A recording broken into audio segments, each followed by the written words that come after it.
When I first started as a broadcaster, I was 19, very insecure, thrown into television, pretending to be Barbara Walters, looking nothing like her, and still going to college. So I do all my classes in the morning from 8 to 1, and then in the afternoon I work from 2 to 10 and did the 6 o'clock news.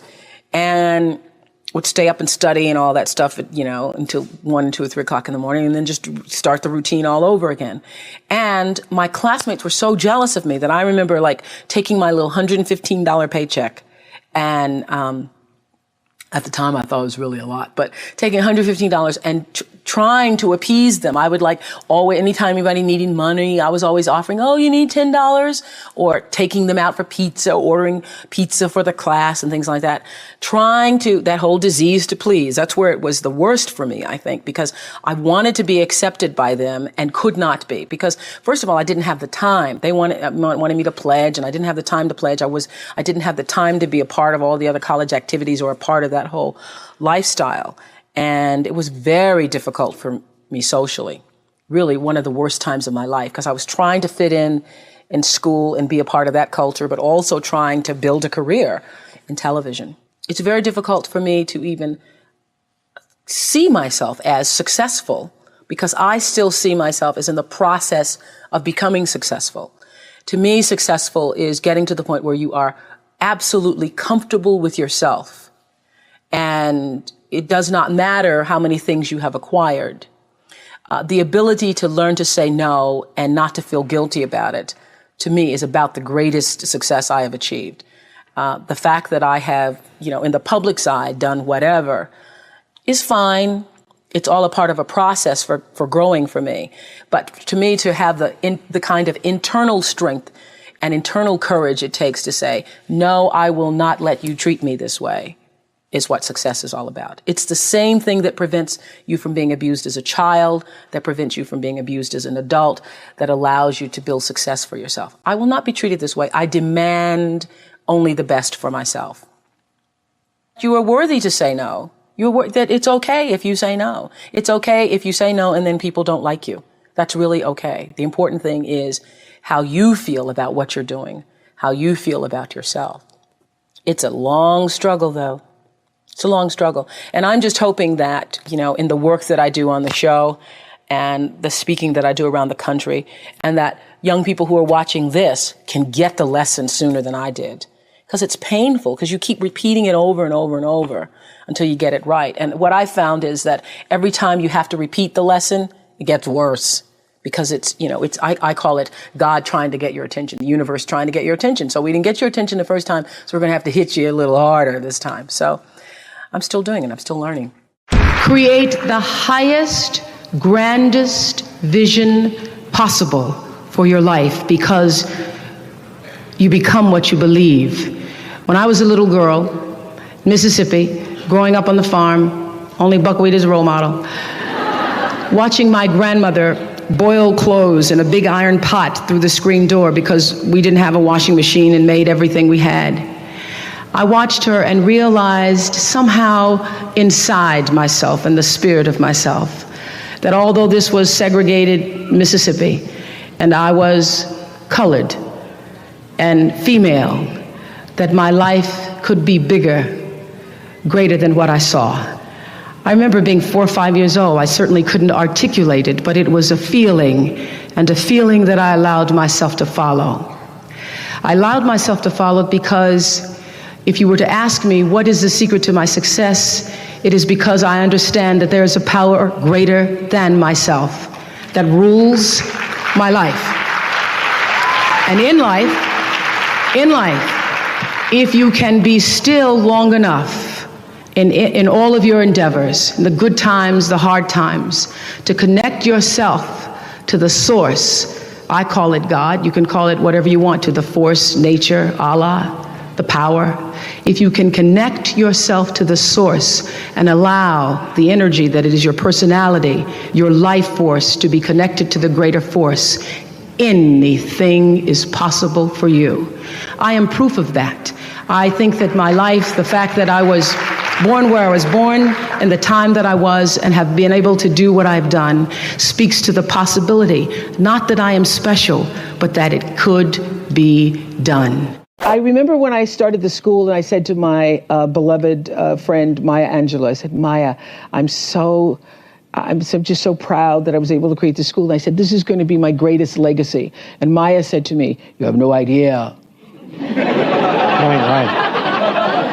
You have no idea what your legacy will be, she said to me, because your legacy is every life you've touched. And that shifted the way I saw legacy or what you leave behind or what you do. Because Maya was explaining to me that, over all the years of watching your show, everybody who decided that they were going to go back to school or lose weight or no longer hit their children or get out of a bad marriage, all of those people who have seen and experienced your voice. And the same thing with everybody here. You have no idea what your legacy will be. Your legacy is every life that you've touched. And we like to think of it. I know you have done amazing things with your philanthropy. We like to think that these great philanthropic moments are the ones that leave the impact or will make the huge difference in the world. But it's really what you do every day. It's how you use your life to be a light to somebody else's, and it's how you use your work as an expression of your own art, whatever that is. My intention in creating Masterclass came from the understanding that everybody's story is the same. All stories are connected. And there is nothing that anyone who's living on earth has ever felt or known or experienced on a soul level that hasn't been felt or known or experienced by someone else. One of the most difficult things in life is feeling that you are the only one. You are the only one who's traveled this path, who's felt this way. I had nowhere to go. I was homeless at the time. I lost my family. Next thing I know, I'm in this car for 3 years, man. I'm struggling. Who's experienced such devastation or joy or triumph or victory. So for me, I define a master as someone who has fully stepped in and owned the full progress and trajectory of their life. Persistence pays off. That's lesson one. But hearing stories told from the mouths of people who know how to live, how to course correct, how to keep going, how to never quit, how to rejoice in the good times and have faith in the bad, those people are masters. Anyone who can do that is a master.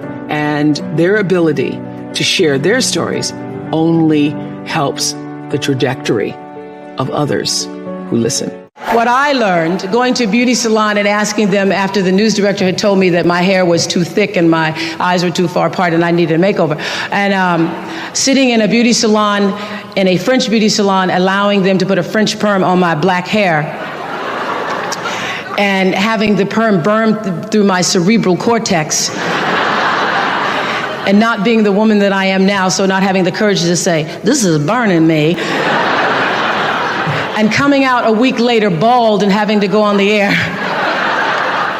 You learn a lot about yourself when you're black and a woman and bald and trying to be an anchor woman. You learn you're not Diana Ross and that you're not Barbara Walters trying to be. I was at the time. I had a lot of lessons. I remember going on the air many times and not reading my copy ahead of time. And I was on the air one night and ran across the word B-A-R-B-A-D-O-S. That may be Barbados to you, but it was Barbados to me that night. And telling the story as an anchor woman about a vote in Absentia, California. I thought it was located near San Francisco. And one of the worst, this is when I broke out of my Barbara shell, because I'm sitting there crossing my legs, trying to talk like Barbara, be like Barbara. And I was reading a story about someone with a blaze attitude, which if I had gone to Wellesley, I would have known it was blasé.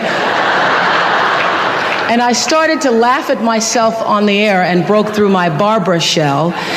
and had decided on that day that laughing was okay, even though Barbara hadn't at that time.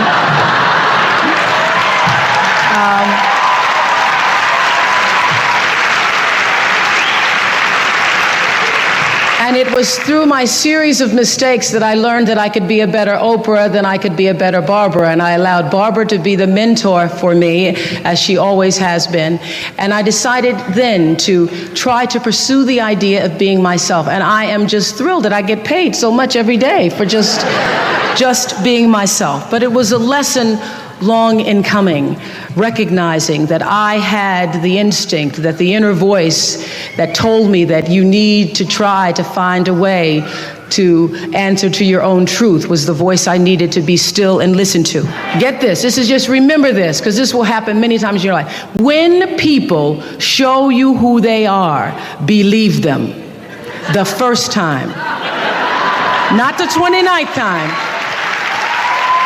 That's particularly good when it comes to men's situations, because when he doesn't call back the first time, when you're mistreated the first time, when you see someone who shows you a lack of integrity or dishonesty the first time, know that that will be followed by many, many, many other times that will, at some point in life, come back to haunt or hurt you. When people show you who they are, believe them the first time. Live your life from a point of view of truth, and you will